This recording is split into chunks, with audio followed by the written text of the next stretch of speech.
Alléluia, gloire à Dieu pour cette autre opportunité que nous avons de partager ensemble la parole. Je bénis le Seigneur pour cela et je vous dis bienvenue à vous tous qui allez suivre cet enseignement, écouter ce partage, que le Seigneur vous enrichisse, vous bénisse dans votre vie à travers cela. Prions pour commencer.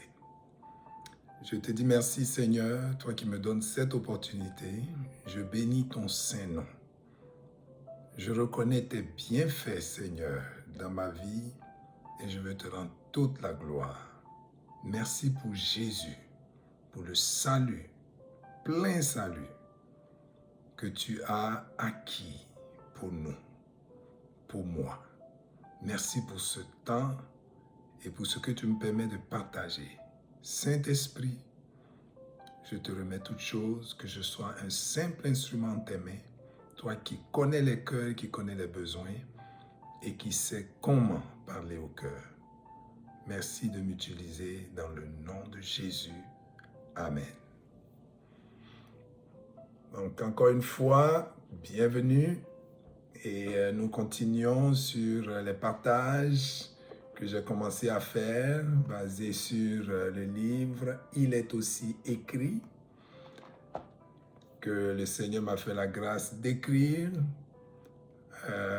J'ai parlé de contexte avant les tentations de Jésus. On a commencé maintenant à parler des tentations de Jésus et des éléments qui sont dans les tentations qui sont assez instructifs pour nous. Et à la dernière session, nous avons parlé de si tu es fils de Dieu. Si tu es fils de Dieu, nous avons vu comment l'ennemi vient faire mettre en doute la parole de Dieu pour s'insérer et nous suggérer d'autres choses.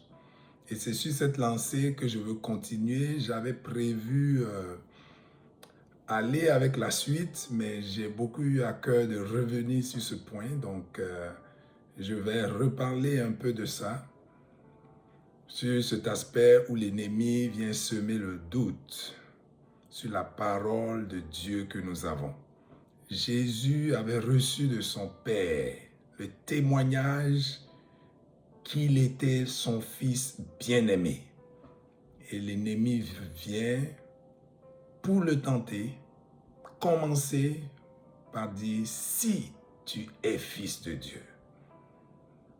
Alors nous avons vu que cela n'avait pas perturbé Jésus du tout, parce que Jésus savait qui il était en réalité, il n'avait pas besoin de le démontrer à Satan, il n'avait pas besoin de répondre à ce que Satan voulait, de lui donner une réponse positive, négative, non.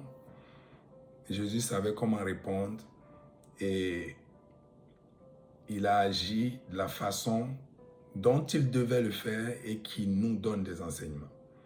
Mais je reviens sur ce point où, dans ce que Dieu nous a dit, comme on l'a vu pour Adam et Ève à qui Dieu a dit de ne pas manger du fruit de l'arbre de la connaissance du bien et du mal, mais qui se sont laissés séduire par le diable, par le tentateur, pour s'essayer, pour manger à cet arbre.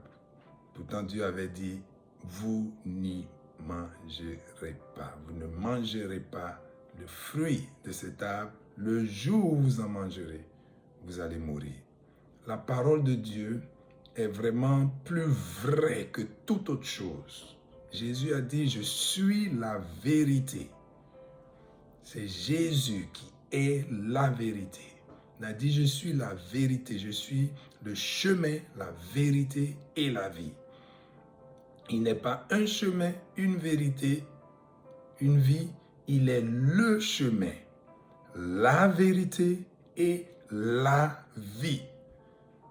Il a parlé de sorte que cela soit exclusif. Et la vie, le chemin et la vérité sont exclusivement Jésus lui-même. Nous devons donc faire confiance aux paroles qu'il nous a donné. Et Dieu a veillé à ce que sa parole soit consignée dans ce que nous avons comme la Bible aujourd'hui.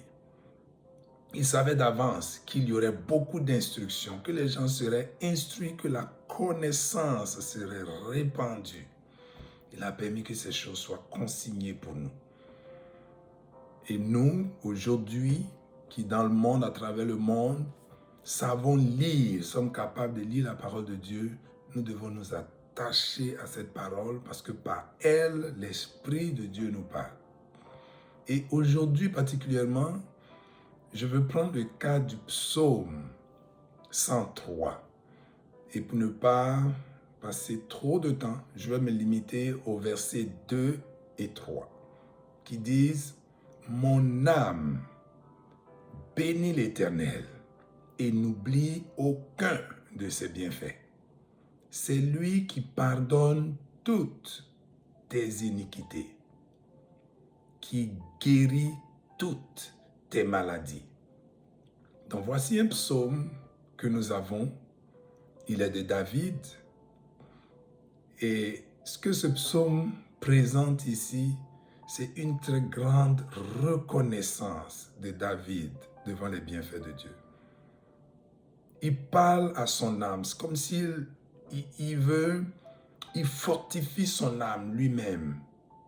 Bénis l'Éternel, il parle à son âme, il dit à son âme de bénir l'Éternel et de n'oublier aucun de ses bienfaits. Et il précise au verset 3, c'est lui qui pardonne toutes tes iniquités, qui guérit toutes tes maladies. Je veux mettre le focus sur le verset 3.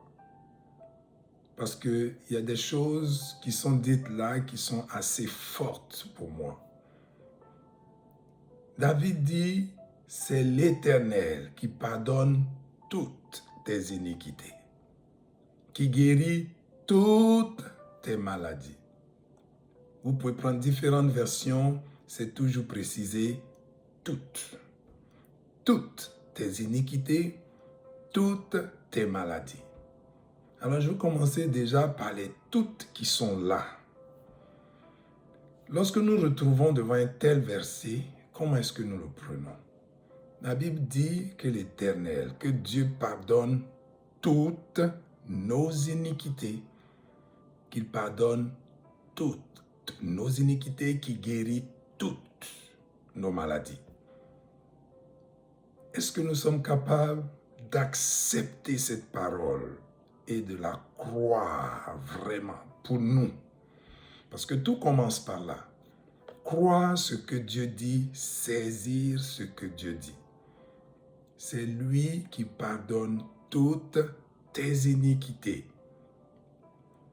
Quelquefois, on peut se retrouver dans des situations où on pense que tel péché que nous avons commis est tellement mauvais, est peut-être trop caché que Dieu ne peut pas nous pardonner, que Dieu ne nous a pas pardonné.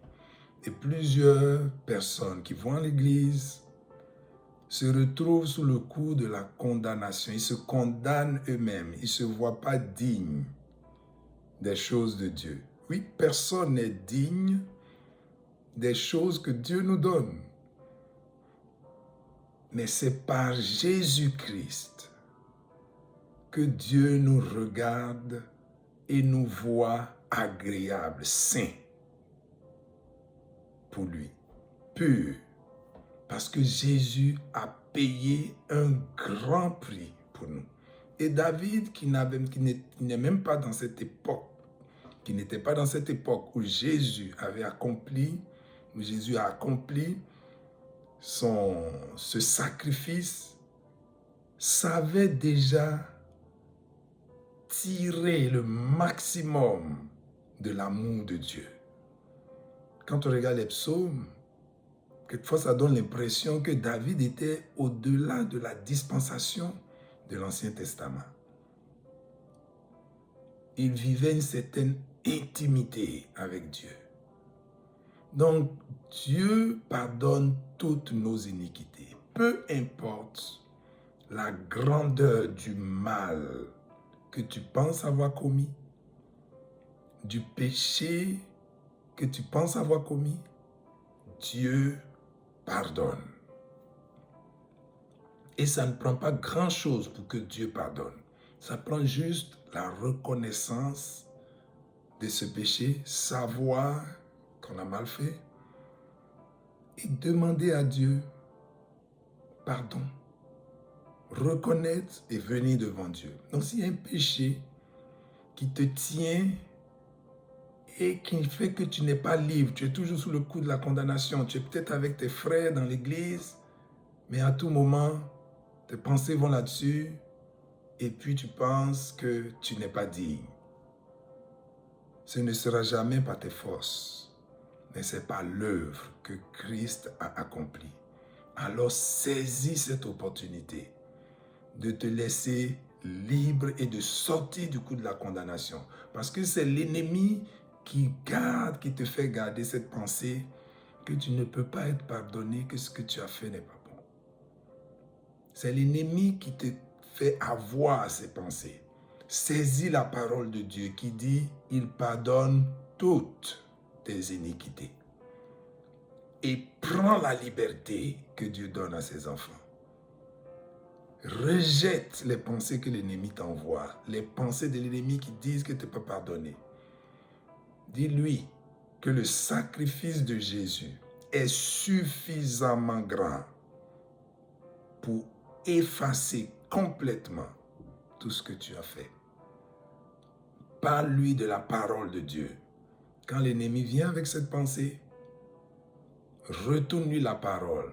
Mon Dieu pardonne toutes mes iniquités et sois en paix. Tu peux prendre du temps devant le Seigneur, lui reparler de la situation et saisir sa parole et ressortir de là complètement en paix et rejeter la voix de l'ennemi qui te dira, qui reviendra pour te dire non, ton péché n'est pas pardonné. Jésus a payé pour toute l'humanité. Il a payé pour toute l'humanité. Aucun péché ne peut être plus grand que le sacrifice de Jésus. Le deuxième élément qui guérit toutes tes maladies, sommes-nous prêts à accepter que Dieu guérit toutes nos maladies? Dans ce genre de situation, l'ennemi va dire, vraiment toutes? Tu crois que Dieu guérit vraiment toutes tes maladies? Regarde autour de toi. Depuis quand as-tu vu ça? As-tu un seul exemple de quelqu'un? Et partant de là, les pensées viennent les unes après les autres et nous finissons par croire que Dieu n'est pas prêt à guérir toutes nos maladies parce que nous n'avons peut-être pas autour de nous des exemples. Mais qu'est-ce qui est vrai? Ce que nous voyons autour de nous ou ce que la parole de Dieu dit? C'est ainsi qu'on vit par la foi, en acceptant la parole de Dieu telle qu'elle est. Quand on ne l'accepte pas, elle ne peut pas s'accomplir dans notre vie. Il faut l'accepter telle qu'elle est. Plusieurs autres passages nous montrent que Dieu guérit toutes nos maladies. Personne dans le ministère de Jésus n'est venu auprès de Jésus pour demander la guérison et a obtenu le refus. Jésus a apporté la guérison à tous ceux qui sont venus vers lui. Alors nous pouvons nous aussi saisir ces paroles, les prendre pour nous pour obtenir guérison. Si nous ne saisissons pas les paroles, nous tombons dans la voie de l'ennemi. C'est que nous écoutons la voix de l'ennemi. Et en écoutant la voix de l'ennemi, nous ne pouvons pas bénéficier des grâces que Dieu a pour nous. Nous devons tenir sur les paroles que le Seigneur a pour nous. On voit le cas des 12 espions qui sont partis, 10 qui ont rendu un témoignage qui a découragé le peuple. Caleb s'est levé pour dire, nous pouvons, Dieu, avec Dieu, nous allons vaincre, nous pouvons aller. mais les 10 autres ont découragé tout le peuple. C'était quoi la parole de Dieu? Allez et prenez possession. Ils n'ont pas cru. Beaucoup de choses font que nous rabaissons la vie que Dieu veut nous donner. Nos limites naturelles, les limites de ce que nous connaissons, font que nous réduisons la grâce de Dieu pour nous. La main de Dieu qui veut accomplir les choses se sent bloquée parce que nous doutons et nous n'acceptons pas la parole de Dieu telle qu'elle est. Jésus a tout accompli. Alors peut-être que tu te trouves dans un cas de maladie aussi et tu te demandes, tu te dis, tu vas vivre avec ça tout le temps? Non. Il faut commencer à accepter la parole de Dieu. La parole de Dieu nous dit que par ses meurtrissures, nous avons été guéris. Nous avons été guéris par ses meurtrissures. Et quand nous regardons au plan de Dieu pour son peuple, même dans l'Ancien Testament, nous voyons tout ce que Dieu a prévu pour eux. Pourquoi ils ne sont pas rentrés dans toute cette grande promesse, cette grande protection, cette grande prospérité et toute la protection de la santé pour eux? Parce qu'ils n'ont pas cru. Allons-nous croire la parole. Laissons nos cœurs se mettre en accord avec la parole de Dieu. Dieu sait chaque chose qu'il a dite. Il ne sera jamais à court de moyens pour l'accomplir. Et la parole de Dieu nous dit dans Hébreux, chapitre 11, verset 6, que sans la foi, il est impossible de lui être agréable. C'est quoi la foi? Prendre la parole de Dieu telle qu'il nous l'a dite, mettre toute notre confiance dans sa parole pour lui être agréable. C'est ainsi que nous bénéficierons des choses que Dieu a acquises pour nous en Jésus-Christ. Parce que sa puissance est là pour accomplir cela. Si tu passes par une maladie, tu peux aujourd'hui saisir la parole de Dieu et croire fermement cette parole et déclarer cette parole pour toi afin de saisir la guérison et la voir. Que Dieu te fortifie par cette parole, que Dieu t'édifie profondément. Médite les paroles de Dieu, mets-toi en accord avec les paroles, déclare les choses que Dieu dit et non ce que tu as l'habitude de voir ni ce que l'ennemi te souffle comme idée. Tu verras la gloire de Dieu dans ta vie, tu verras les choses changer. Prions ensemble. Père, merci encore une fois pour ta parole. Merci de ce qu'elle est précieuse pour nous. Lumière sur nos sentiers, lampe à nos pieds. Seigneur, je la saisis et je prie que mes frères, que tes enfants qui entendent, ou toute personne qui entend ces paroles, puisse les saisir et vivre ta vie au nom de Jésus. Amen.